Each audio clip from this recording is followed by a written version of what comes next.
समझ रहे हैं? जब भी लूटता था, डाके डालता था, किसके लिए डालता था? तो सवाल ये नहीं है कि आप ईवीएम से चुनाव वहाँ जीत गए तो यहाँ।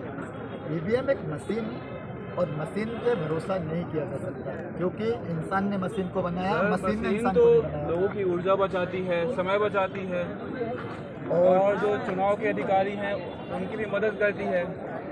हमें उस मशीन में भरोसा नहीं है, हमें उस मशीन में विश्वास नहीं है, क्योंकि दलित, आदिवासी, पिछड़े और अल्पसंख्यक, इनके पास अगर कोई ताकत है तो वो है लोकतंत्र की ताकत। और हमें कहीं ना कहीं ये लगता है कि अगर मशीन से आप चुनाव करा रहे हैं या दल बदल कानून का जो ढीला रवैया है, विधायक बनते हैं, विधानसभा में सदस्य बनते हैं, ले देकर लोभ लालच में पार्टी से इस्तीफा दे देते हैं, 6 महीने बाद चुनाव लड़ लेते हैं, फिर पैसा बहाते हैं, फिर विधायक बन जाते हैं। तो ऐसा जो दल बदल कानून राजीव गांधी जी ने बनाया था, उस दल बदल कानून में इम्प्लीमेंट किया जाए और ऐसे सदस्य जो इस्तीफा देते हैं और जो लोकतंत्र का भरोसा तोड़ते हैं, उनको कम से कम 6 वर्षों तक उन पर प्रतिबंध लगाया जाए। तो ये एक बड़ा विषय है लोकतंत्र का।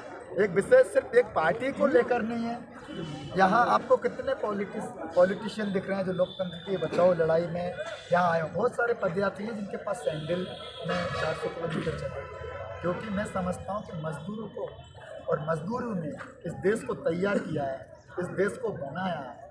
तो मजदूर ने पहले भी इसकी लड़ाई लड़ी और आज भी मजदूर सड़क पे लड़ रहा है, फुल गर्मी में। सर, इस यात्रा को करने का उद्देश्य ये तो नहीं कि आगामी विधानसभा चुनाव के लिए आप अपनी दावेदारी मजबूत कर रहे हैं? मैं आपको बता दूं कि मैं जिस जगह से बिलोंग करता हूं, मैं विदिशा जिले से बिलोंग करता हूं। लगभग 35 जिले जो मेरे आसपास लगते हैं, लगभग कितने 35 जिलों में एक भी सीट आरक्षित नहीं है। तो समझ रहे हैं, जहाँ पर आरक्षित सीटें हैं वो लगभग 1000 किलोमीटर दूर है मेरे घर से। तो इस सवाल का तो जवाब यही है तो कि इतने महंगा राजनीति। अनारक्षित सीटें तो हैं आपके लिए? नहीं, मैं मेरे लिए अनारक्षित सीट है, मेरा कभी मूड ही नहीं हो चुनाव आप लड़ा। वकील भी हैं, संविधान के अच्छे वक्ता हैं, जानकार हैं, आपके लिए तो बहुत ही आसान है चीज़ें समझना। मैं युवाओं को तैयार कर रहा हूँ ताकि वो इस देश के लिए लड़े। अगर इस देश की आज़ादी के लिए, इस देश के लोकतंत्र के लिए, इस देश के महिलाओं और आदिवासियों के अत्याचार जो हो रहे हैं उनके न्याय के लिए अगर किसी को शहीद होना भी पड़ा तो इनके दिमाग में ये नहीं आए कि हम शहीद क्यों हो रहे हैं। इनको गर्व महसूस होना चाहिए। मैं ऐसा तैयार कर रहा हूँ। सिर्फ ये चुनाव तक नहीं है, 2016 से लड़ रहा हूँ। पार्टी आएगी जाएगी, कभी कांग्रेस रहेगी, कभी भाजपा रहेगी, लेकिन जो आज हम भाजपा के शासन काल में जो देख रहे हैं, रोज कहीं ना कहीं किसी ना किसी प्रकार से लोकतंत्र की धज्जियाँ उड़ती है और ये मुझे देखा नहीं जाता तो निकल जाता हूँ घर से। तो सर, क्या आपको कांग्रेस पार्टी से बहुत ज़्यादा उम्मीद है कि सरकार बनने के बाद वो आपकी सारी मांगों को मानेगी?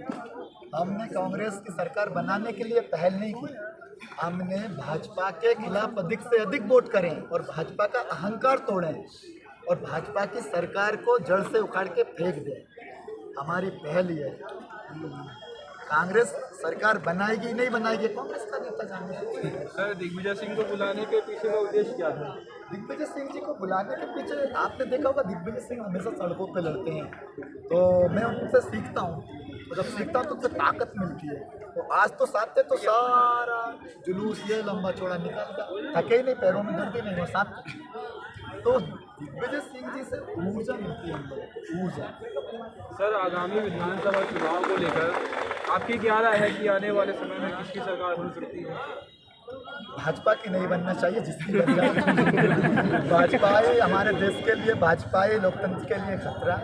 भाजपा ही सरकार में सबसे ज़्यादा आदिवासी, दलित, पिछड़े, अल्पसंख्यकों का अधिकारों का हनन हुआ और लगातार भाजपा के जो एजेंट हैं, दलाल हैं, कलाल हैं, वो आदिवासियों की ज़मीनों पे कब्जा कर रहे हैं। पहली प्राथमिकता तो मेरी ये होती है कि पहले हम भाजपा को रोकें।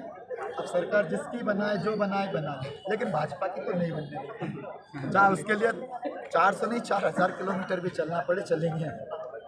Thank you so much.